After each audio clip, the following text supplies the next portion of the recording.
Hello everyone and welcome to this week's short commentary. This will also be the last spot in the top 50 brevity series that I've been doing for the past year. I hope you've liked the work I've been doing. If you wish to encourage me, please give me a like and click on the subscribe button below. Okay, so the last match was a match between Grandmaster Sun Yongzheng against Grandmaster Wang Tianyi, who is considered to be the best in Xiangqi in today's world.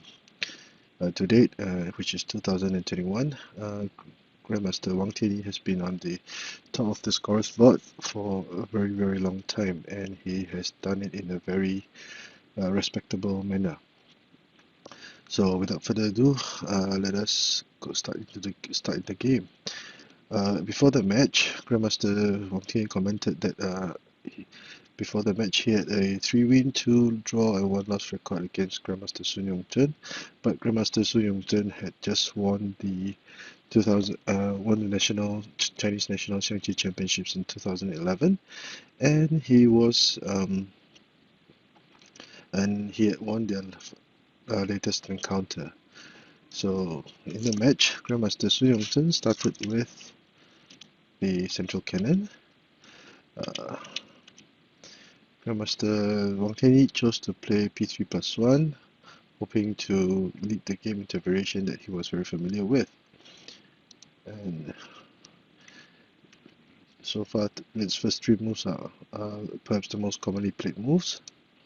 And in this match, Red chose to play the third pawn variation versus Black's greenhouse defense, also with the pawn variation. And Red chose to develop his left flank with h8+9, and Black continued with p1+1, which are all considered opening tabia. Now there are many variations in this board, and I shall go over the intricacies of this very, very complicated opening system. First, some cannons, and h3+2 to prevent the development of left chariot as a foul chariot, and it would usually be forced to develop it as a rank chariot. And in this board, Grandmaster Wang Tianyi played e3+5, which is also perhaps the most commonly seen move. Now, in the 2011 Chinese National Championships, this position was reached. And in that match, Grandmaster Wang Tianyi chose to play h2+1 to attack the cannon immediately. So, Red would usually retreat the cannon. And this is a very important move to protect the central pawn, because Black would not be prepared to trade chariots.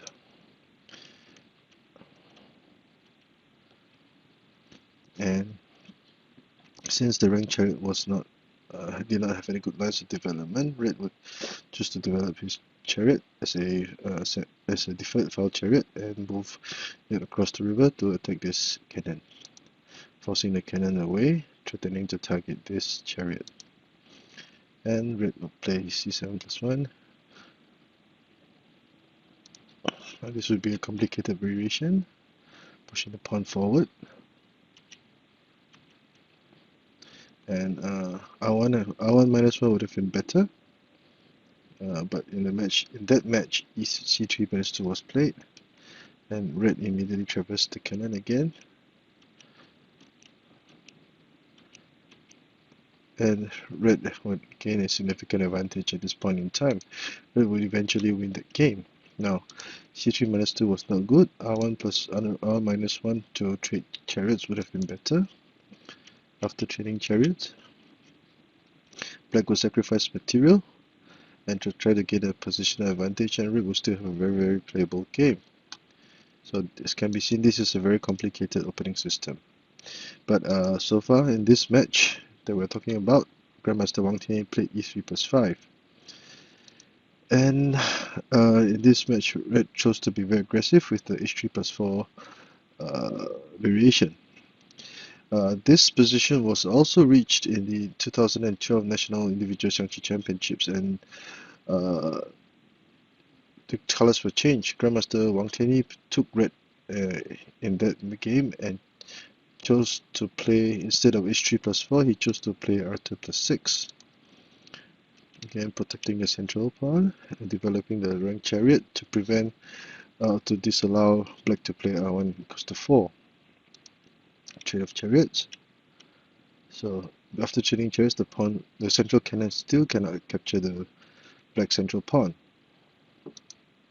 Okay, c7 minus 1, preparing to move the cannon to safety in preparation for black's h2 plus 1, and also once the chariot moves, this cannon will be able to traverse to any other viable location. This is a very less commonly played variation. Usually a4 plus 5 or a6 plus 5 is played. And we will attack the central file. Check.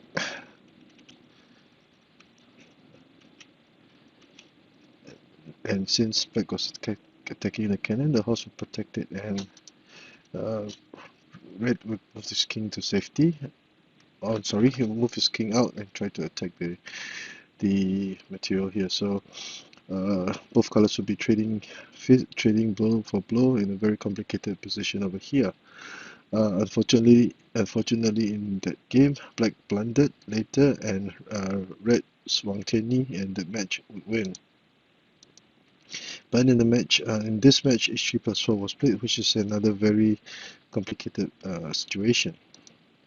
Black played a4 plus 5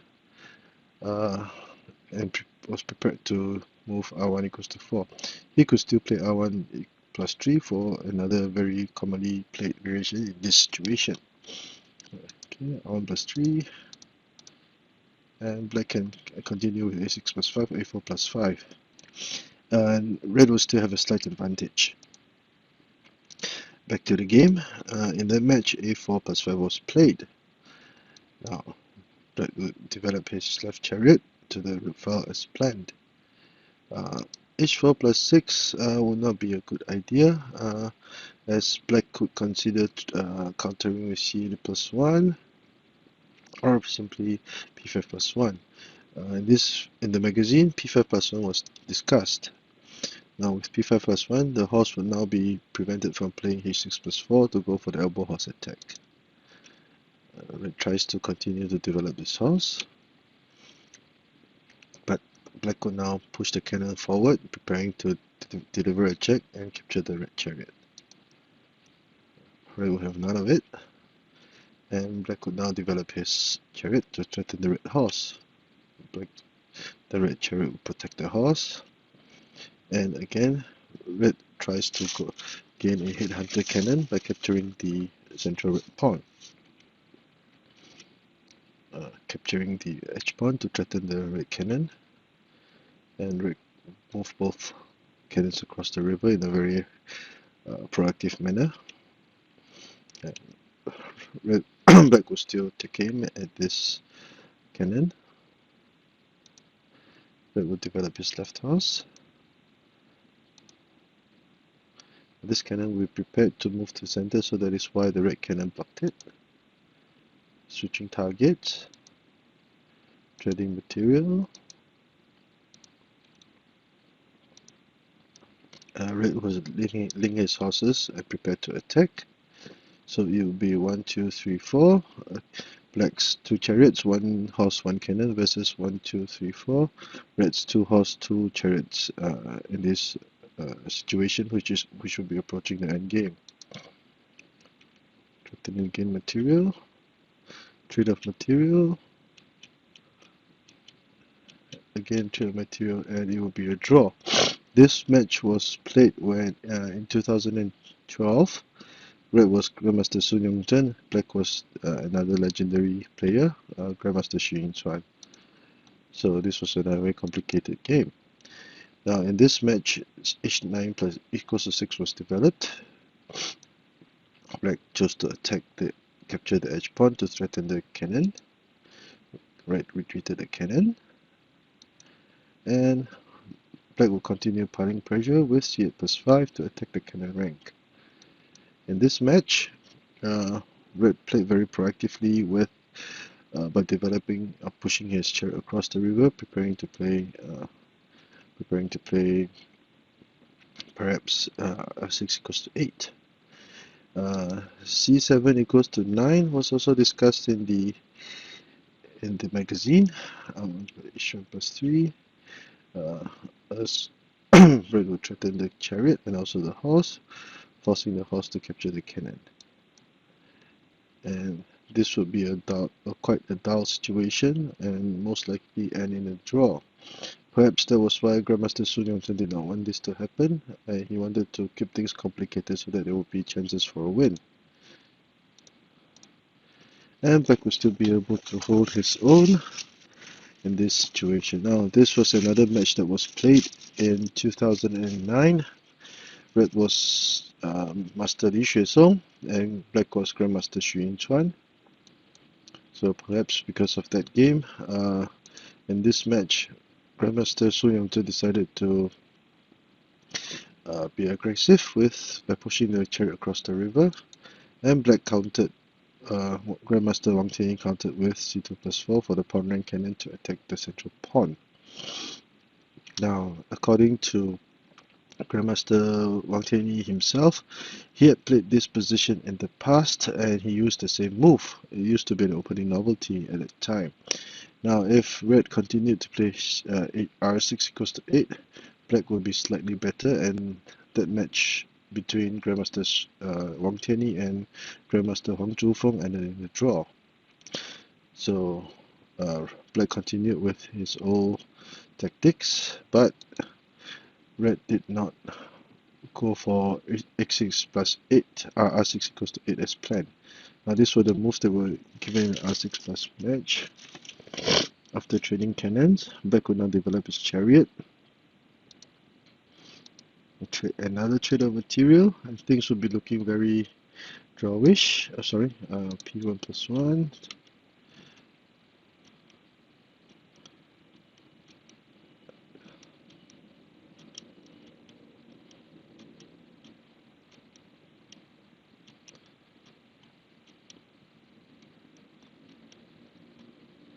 And things will become very, very drawish.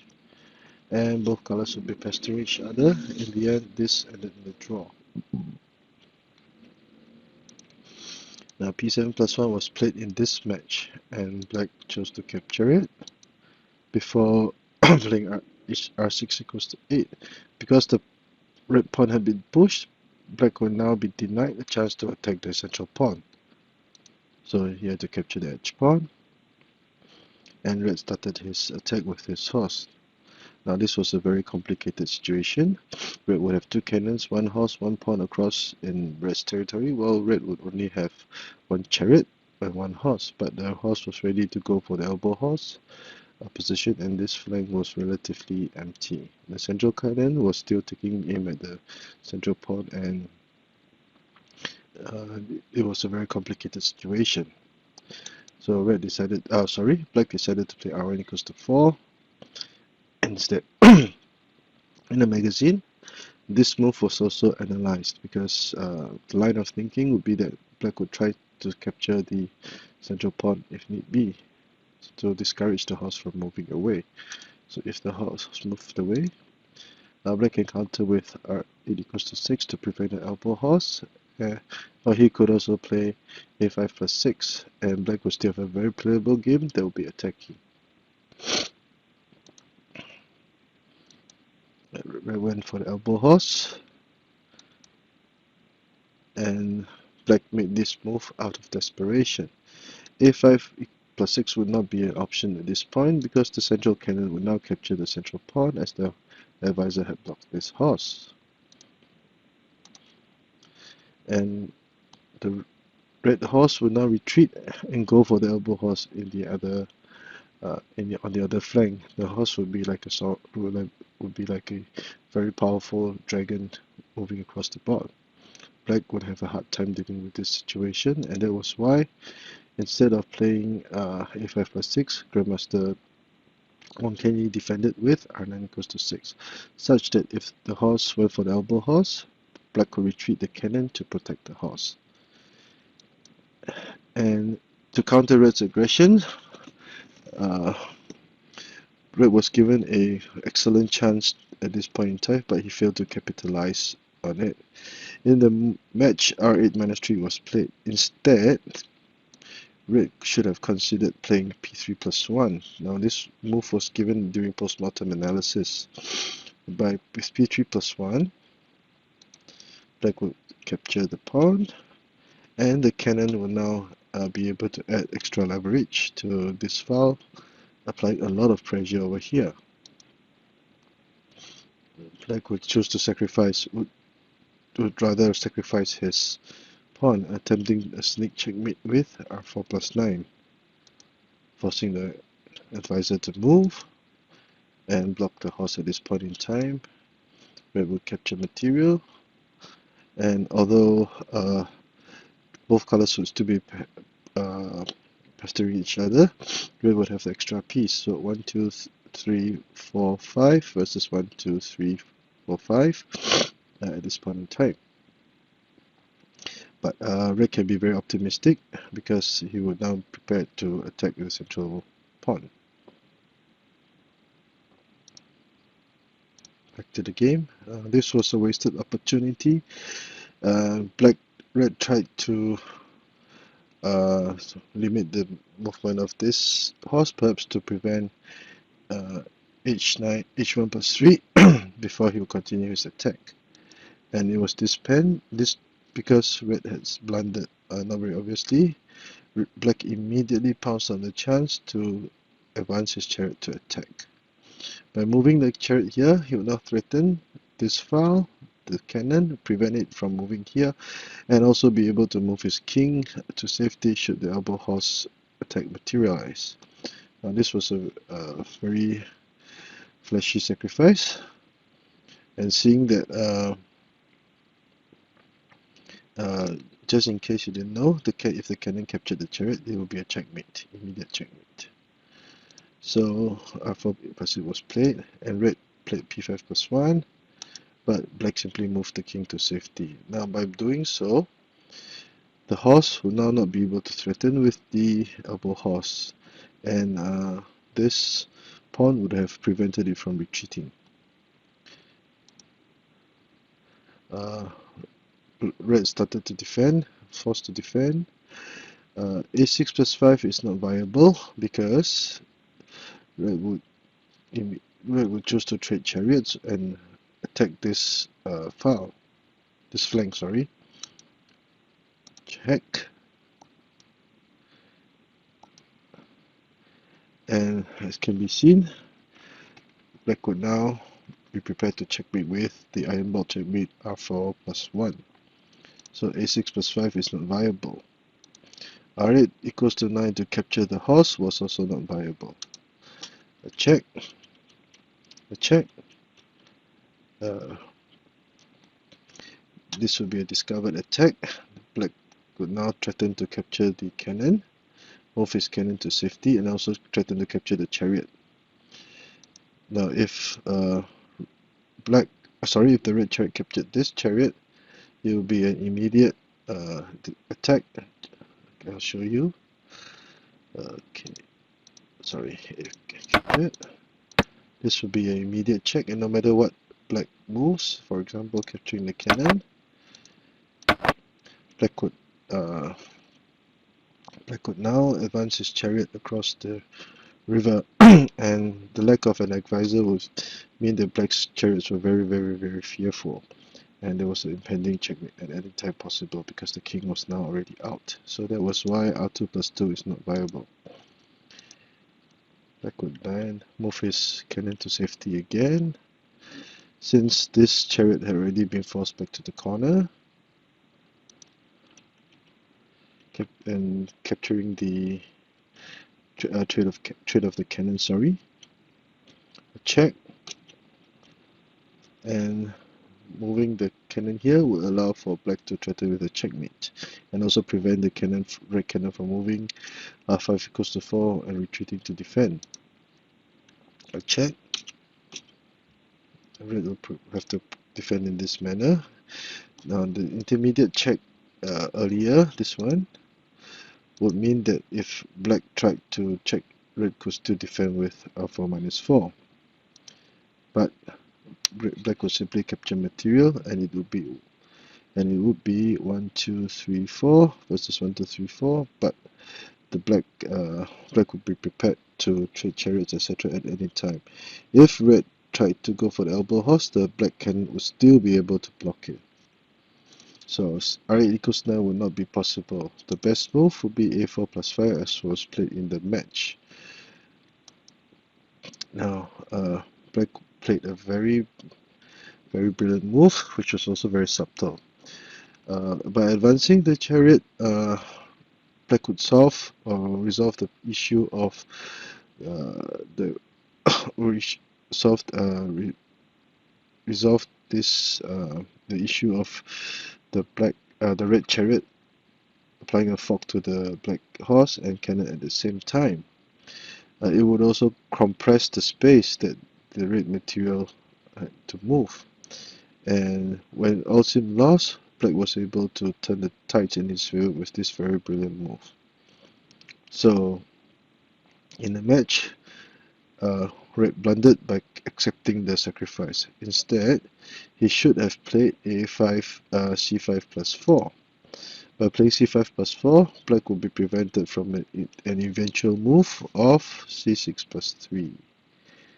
So if a5 plus 4, c5 plus equals to 4 was played, advancing, and red would still have a fighting chance in this game. Unfortunately, red blundered by accepting the sacrifice, and this allowed for black to make the game-winning move of c6 plus 3. Now with c6 plus 3, black would now threaten to capture the chariot and also capture this chariot. So this was the brilliant move of this game, or the key winning move of this game. This trading material would also not be able to counter the losses that red had already sustained. So perhaps the best in the in the match, red captured the cannon, captured the chariot, and black tried to lock the chariot in. Now, would capturing the cannon be viable? The answer would be a resounding no, because of this check. Now, if red tried to trade chariots, he would have gladly traded chariots, because the remaining black pieces, especially the pawns, would be too menacing and too much for red. Check, and black would have the obvious advantage at this point in time. So red tried to trap the chariot, but black played c6 minus 1. Perhaps a better move would be to play r1 equals to 6, targeting the red horse again. We check, and after forcing the horse away, now the chariot will be protecting this cannon. So if a5 plus 4 were played, the black chariot will capture this cannon and threaten to capture another advisor. So this would be a better move, but perhaps both colors were under much pressure, and black chose to play a slightly softer move with c6 minus 1. Red would try a last-ditch attempt at an attack, hoping that he could go for an elbow horse checkmate. But of course, black would have none of it to take the elephant, moving the elephant away. And by doing this intermediate move, the red's bottom rank or this flank will now be very vulnerable. r7 equals to 6 was played, whereby the red horse was targeted again. And black in the match, red played c5, p5 equals to 6 to deliver a check. Alpha plus 5 at this point would not be ideal, would not be viable either, even though red would try to retreat his horse to capture the chariot.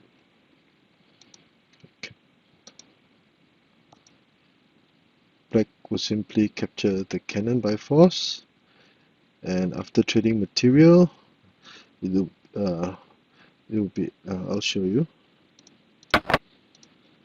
after trading material, red would have one chariot horse cannon, black would have the same thing, but the 3 pawns will be a huge advantage at this point in time for black.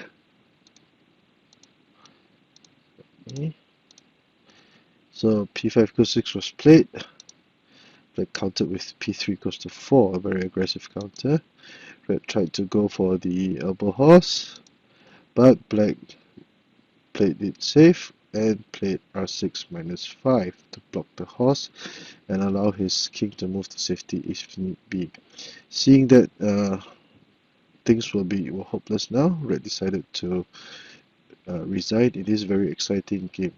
I think this match was selected and discussed in many forums or WeChat or TikTok videos at that time. I don't think TikTok was ever invented, but it was plastered all over the forums. So I hope you enjoyed this game. This will be a short recap. Central cannon, third pawn advancement, and the 5-7 cannons versus the external root pass variation. This will be a very tremendous opening system. Red will develop the left chariot. Black will protect the central file with e3 plus 5. Red chose to attack with the h3 plus 4 variation. Attacking the cannon, attacking the horse, and proactive counter by red, hoping to capture the pawn, whereby red would now advance. Red will try to draw first blood by going for the elbow horse, and black defended in this manner. Now this was a wasted opportunity by red, who tried to capture the horse, thinking he would have made some gains in the situation. Instead, p3 plus 1 should have been played. 4 plus 8. Seeing that red had bundled, black jumped on the chance. And another very brilliant subtle move, whereby black would play c6 plus 3, which I think I did not see this possibility completely when I first saw this match. Capturing the pawn, a discovered exchange maybe would be a better term. Red tries to mount a final assault, and black retreats his cannon to safety. As can be seen, an intermediate move of r1 equals to 6 would have been better. Last ditch attempt by red, but black would have none of it and goes for the final onslaught. Check to block the check. Retreating cannon, and seeing that his arms were tight, red resigned. So I hope you've enjoyed today's video commentary. I will be doing more commentaries in the future, but this would wrap up the top 50 brevity series that ran in the periodical Qiyi, I think in the early 2000s. Okay, so if you like what I've been doing, I'm trying to improve video by video. Please do give me a subscribe and a like to this video. Thank you, and I wish you a good week ahead.